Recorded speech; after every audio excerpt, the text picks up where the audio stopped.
Hi, ನಮಸ್ಕಾರ. ನಾವು ಇವತ್ತು TPMS ಮೊನ್ನೆ ಅನ್ಬಾಕ್ಸಿಂಗ್ ಮಾಡಿದ್ನಲ್ಲ, ಟೈರ್ ಪ್ರೆಷರ್ ಮಾನಿಟರ್ ಸಿಸ್ಟಮ್, ಅದನ್ನ ಇನ್ಸ್ಟಾಲೇಷನ್ಗೆ ಹೋಗ್ತಾ ಇದ್ದೀವಿ. TPMSಲ್ಲಿ ಎರಡು ಥರ ಇರುತ್ತೆ, ಒಂದು ಇಂಟರ್ನಲ್ಲು ಒಂದು ಎಕ್ಸ್ಟರ್ನಲ್ಲು. ಎಕ್ಸ್ಟರ್ನಲ್ ನಾವೇ ಮನೇಲಿ ಹಾಕ್ಕೋಬೋದು. ಇಂಟರ್ನಲ್ಗೆ ಏನಂದರೆ ನಾವು ವೀಲ್ ಅಲೈನ್ಮೆಂಟ್ ಸೆಂಟರ್ಗೆ ಹೋಗಲೇಬೇಕು. ಅದು ಟೈರ್ ತೆಗೆದ್ಬಿಟ್ಟು ಇದರಲ್ಲಿ ಹಾಕ್ತಾರೆ ಹೊರಗಡೆ ರಿಮ್ಮಲ್ಲಿ.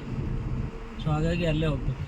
ಸೊ ಈ TPMS ಲಾಭ ಏನಂದರೆ ನಿಮ್ಮದು ಟೈರ್ ಪ್ರೆಷರ್ ಮತ್ತು ಟೆಂಪ್ರೇಚರ್ ಇದಾಗುತ್ತೆ. ಸೊ ಮ್ಯಾಕ್ಸಿಮಮ್ ಈ ಹೈವೇ ಆಕ್ಸಿಡೆಂಟ್ಗಳು ಅವಾಯ್ಡ್ ಆಗುತ್ತೆ. ಜನರಲಿ ಏನಾಗುತ್ತೆ, ನಾವು ಲಾಂಗ್ ಡ್ರೈವ್ ಹೋಗ್ಬೇಕಾದ್ರೆ ಕಂಟಿನ್ಯೂಸ್ ಆಗಿ ಗಾಡಿ ರನ್ ಆಗ್ತಾ ಇರುತ್ತೆ. ಸೊ ಆ ಟೈಮಲ್ಲಿ ನಮ್ಮ ಟೈರು ಪ್ರೆಷರು ಅಥವಾ ಟೆಂಪ್ರೇಚರ್ ಜಾಸ್ತಿ ಕಡಿಮೆ ಆದಾಗ ಆಕ್ಸಿಡೆಂಟ್ ಆಗೋ ಚಾನ್ಸ್ ಇರುತ್ತೆ. ಸೊ ಅದನ್ನು ಅವಾಯ್ಡ್ ಮಾಡುತ್ತೆ. ಸೊ ಇದು ಪ್ರತಿಯೊಬ್ಬರ ಗಾಡೀಲಿ ಇರಬೇಕು, ಒಳ್ಳೆಯದು. ಅಂದರೆ ಎಲ್ಲ ಮಾನಿಟರ್ ಜಾಸ್ತಿ ರೆಗ್ಯುಲರ್ ಆಗಿ ಓಡಾಡುತ್ತಾರೆ. ಇವತ್ತು ನಾವು ಕಾರ್ಕಳಕ್ಕೆ ಹೋಗ್ತಾ ಇದ್ದೀವಿ, ಯಾಕಂದರೆ ನಾವಿರೋ ಕಡೆ ಅದು ಅಲೈನ್ಮೆಂಟ್ ಇಲ್ಲ. ಸೊ ಕಾರ್ಕಳಕ್ಕೆ ಹೋಗಿ ಅಲ್ಲಿ ಯಾವ ಥರ ಮಾಡ್ತೀವಿ ತೋರಿಸ್ತೀವಿ. ಮೊದಲು ಈ ಥರ ವೀಲನ್ನೆಲ್ಲ ಬಿಚ್ಚಿಬಿಡ್ತಾರೆ, ಬಿಚ್ಚಿಬಿಟ್ಟು ಆಮೇಲೆ ಅದನ್ನು ಟೈರು ತೆಗಿತಾರೆ. ಈ ಥರ ಟೈರ್ ತೆಗೆದ್ಬಿಟ್ಟು ಆ ನಾಬನ್ನು ಕಟ್ ಮಾಡ್ತಾರೆ. ಕಟ್ ಮಾಡಿಬಿಟ್ಟು ಈಗ ಬಂದಿರೋ ಜೊತೆಗಿರೋದನ್ನು ಅದನ್ನು ಹಾಕ್ತಾರೆ. ಲೀಕೇಜ್ ಬರುತ್ತಂತ ಸಣ್ಣದು ಎರಡು ವಾಷರ್ ಹಾಕಬೇಕಂತ ಹಾಕಿದ್ದಾರೆ. ಎರಡು ಉಂಟು. ಹಾಂ, ನಿಮಗೆ ಡೌಟ್ ಇದು ಲೀಕೇಜ್ ಬರುತ್ತಂತ. ಅವ್ರಿಗೆ ಡೌಟ್ ಇತ್ತು ಲೀಕೇಜ್, ಬಟ್ ಆಗಲಿಲ್ಲ. ಬ್ಲೋ ತುಂಬ್ತಾ ಇದ್ದಂಗೆ ಆ ಪ್ರೆಷರ್ ತೋರ್ಸೋಕ್ಕೆ ಶುರು ಆಗುತ್ತೆ ಸಿಸ್ಟಮಲ್ಲಿ.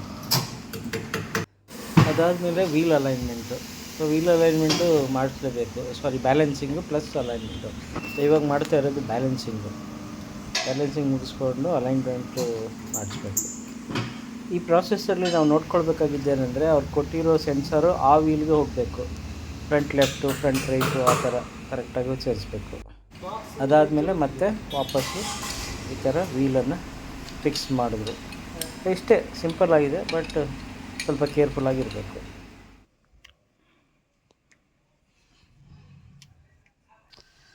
ಇದಕ್ಕೊಂದು ಸ್ಟಿಕ್ಕರ್, ಇದನ್ನು ಇಲ್ಲಿ ಅಂಟಿಸ್ತಾ ಇದ್ದೇನೆ. ಇಲ್ಲಿ ಡ್ಯಾಶ್ ಬೋರ್ಡ್ ಮೇಲೆ ಈ ಥರ ಅಂಟಿಸಿದ್ದೀವಿ. ಸಿಂಪಲ್ ಇದೆ. ಕೆಳಗಡೆ ಒಂದು ಗಮ್ಮಿಂದಿದೆ. ಈ TPMS ಇನ್ಸ್ಟಾಲ್ ಮಾಡಿಕೊಂಡು ಮನೆಗೆ ಹೋಗ್ತಾ ಇದ್ದೀವಿ. ಇನ್ಸ್ಟಾಲೇಷನ್ ತುಂಬ ಸಿಂಪಲ್ ಇದೆ, ಬಟ್ ಜನಕ್ಕೆ ಗೊತ್ತಿದ್ದರೆ ಮಾಡ್ತಾರೆ, ಇಲ್ಲಾಂದರೆ ಮಾಡಲ್ಲ. ನಾನು ಫೋನಲ್ಲಿ ಯಾವ ಸೆಂಟ್ರಲ್ಲಿ ಕೇಳಿದ್ನೋ ಅವ್ರು ಮಾಡ್ತೀನಿ ಅಂತ ಹೇಳಿದ್ರು. ಆಮೇಲೆ ಅಲ್ಲಿಗೆ ಹೋದ್ಮೇಲೆ ಇಲ್ಲ, ಈ ಥರದ್ದು ನನಗೆ ಬರೋಲ್ಲ, ಗೊತ್ತಿಲ್ಲ. ವಾಪಸ್ ಬರ್ತಾಯಿದ್ದೆ ಅಷ್ಟೊತ್ತಲ್ಲಿ ಇನ್ನೊಂದು ವೀಲ್ ಅಲೈನ್ಮೆಂಟ್ ಅಂಗಡಿ ಕಾಣಿಸ್ತು. ಅಲ್ಲಿ ಹೋಗಿ ವಿಚಾರಿಸಿದ್ರೆ ಆಯಿತು ಮಾಡ್ತೀವಿ ಅಂತ ಹೇಳಿದ್ರು. ಅಲ್ಲಿ ಮಾಡಿಕೊಂಡು ಮನೆಗೆ ಹೋಗ್ತಿದ್ದೀವಿ. ಸೊ ಈ ಸದ್ಯಕ್ಕೆ ಅಕ್ಯುರೇಟಾಗಿ ತೋರಿಸ್ತಾ ಇದೆ ಇದು. ಅವರು ಎಷ್ಟು ಫಿಲ್ ಮಾಡಿದ್ರು 35 ಅಂತ. ಸೊ ಎಲ್ಲ ಕಡೆ ಅಷ್ಟು ಕರೆಕ್ಟಾಗಿ ತೋರಿಸ್ತಾ ಇದೆ. ಸೊ ಈ ಪರ್ಫಾರ್ಮೆನ್ಸ್ ಹೆಂಗಿರುತ್ತೆ ಯೂಸೇಜ್ ಮೇಲೆ ಗೊತ್ತಾಗುತ್ತೆ. ಇದನ್ನು ನಂಬಾರ್ದಾ ಅಂತ ನಮ್ಗೆ ಗೊತ್ತಾಗೋದು 1 ತಿಂಗಳು 2 ತಿಂಗಳು ನಾವು ಬಳಸಿದ ಮೇಲೆ ಗೊತ್ತಾಗುತ್ತೆ. ಬಟ್ ತುಂಬ ಸಿಂಪಲ್ ಇದೆ, ಈಸಿಯಾಗಿದೆ. ತಗೋಬೋದು, ಯಾರೇ ಆಗಲಿ ತಗೋಬೋದು.